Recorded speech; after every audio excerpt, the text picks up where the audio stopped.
144 साल बाद लगे प्रयागराज में महाकुंभ में इस बार कई सारी बातें बहुत चर्चा का विषय रही।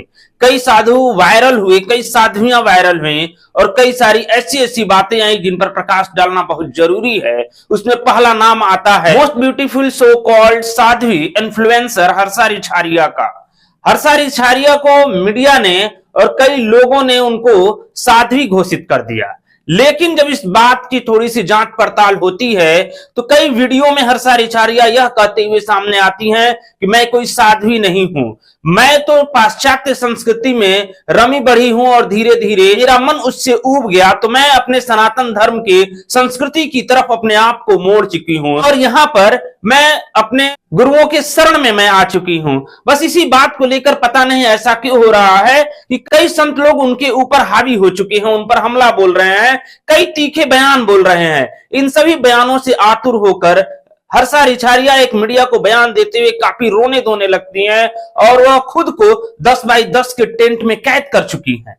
यहां तक भी उन्होंने कह दिया कि मैं तो सोची थी कि पाश्चात्य संस्कृति से मैं ऊब गई हूं, तो सनातन संस्कृति जो हमारी संस्कृति है मैं उसके तरफ जब आए हूं तो मैं यहां पर महाकुंभ में, जितने दिन का महाकुंभ है मैं यहीं पर अपना समय दूंगी। अब मैं महाकुंभ में नहीं रहूंगी, अब यहां से मुझे वापस जाना ही होगा, क्योंकि जब यहां आकर मुझे 10 बाई 10 के टेंट में ही कैद रहना पड़ रहा है तो क्या फायदा। मैं यहां पर तो सनातन संस्कृति को समझने के लिए आई थी, मैं यहां पर प्रयागराज के तट पर एक एक चीजों को देखने के लिए आई थी कि आखिर में सनातन संस्कृति में जो गुण रहस्य है वो क्या है। मैं इसे समझती और थोड़ा सा प्रभावित होती।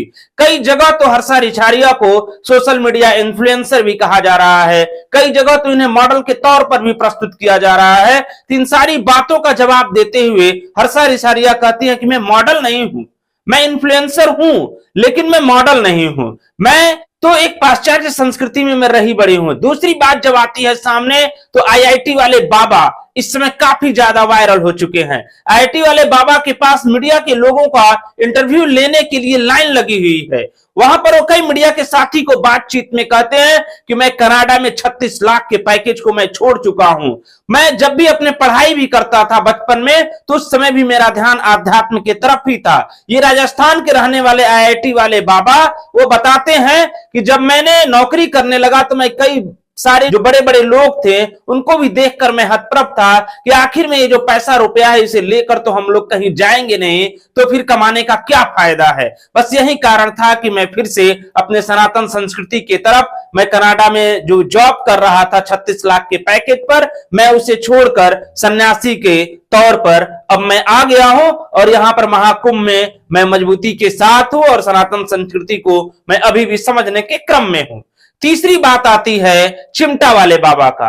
महाकुंभ में इस बार चिमटा वाले बाबा भी बहुत ज्यादा प्रसिद्ध हुए हैं, जो कि लगभग कई वर्षों से अपने हाथों को ऊपर उठाए, उनके हाथों के नाखून काफी बढ़ चुके हैं। इस चीज को कवरेज करने के लिए कई मीडिया के साथी उनके पास भी जा रहे हैं, उनसे उनका बयान भी ले रहे हैं। लेकिन एक बार क्या होता है कि अचानक एक मीडिया के साथी ने एक ऐसा सवाल पूछ दिया, उस सवाल का तो खुलासा नहीं हो पाया। बस उसी समय चिमटा वाले बाबा अपने हाथ में जो चिमटा लिए हैं उसी चिमटा से उस मीडिया के साथी की पिटाई कर देते हैं और उसको वहां से भगा देते हैं। इसी प्रक्रिया का जो वीडियो है इस समय सोशल मीडिया पर बहुत ज्यादा वायरल चल रहा है।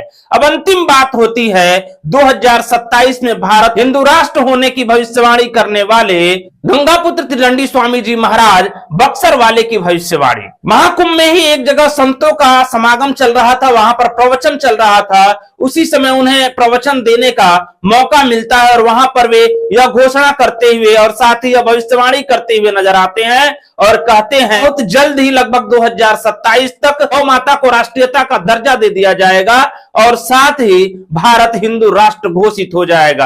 हालांकि इस बीच कई सारे उथल पुथल होंगे, इस बात की भी भविष्यवाणी गंगापुत्र त्रिदंडी स्वामी जी महाराज बक्सर वाले करते नजर आए और वे अपने इसी बयान के चलते इस बार के महाकुंभ में बहुत ज्यादा वायरल हो चुके हैं। वायरल साधुओं और संतों की और कई सारे शख्सियतों की जो कि महाकुंभ में इन सबका जुटान हुआ है, एक लंबी कड़ी है। हम अगले वीडियो में भी और ढूंढकर आपके लिए लाने का प्रयास करेंगे। तब तक के लिए नमस्कार। मैं संजीव महादेवा, पेशे से बेरोजगार, शौक से पत्रकार। जय हिंद सरकार। आप देख रहे हैं प्राइम इंडिया समाचार।